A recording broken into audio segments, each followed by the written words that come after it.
বাঁদর মামা পেল একটা কলার কাঁদি। কলা দেখে বাঁদর মামা লাফালো খুবই।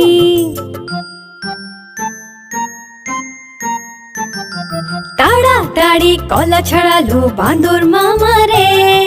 খোসা এদিকে ওদিকে, ওদিকে এদিকে সেদিকে ফেললো। বড় টুকরো মুখে ঢুকিয়ে মুখ খুলে পুরো কলা চিবোলো।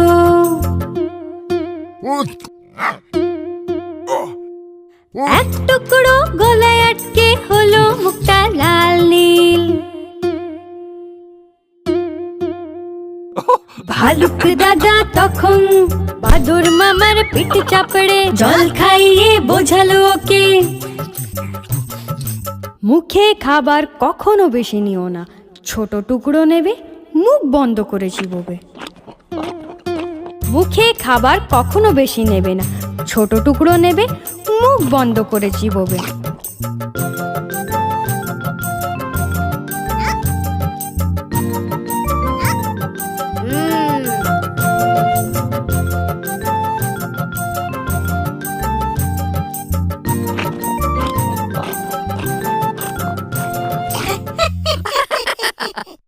আমি বাঁদর মামা হব না, আমি ছোট টুকরোই নেব আর মুখ বন্ধ করেই চিবোবো আর খাবার না ফেলার চেষ্টা করব। তোমরা তোমাদের খাবার কিভাবে খাও কমেন্টে লিখে আমাদের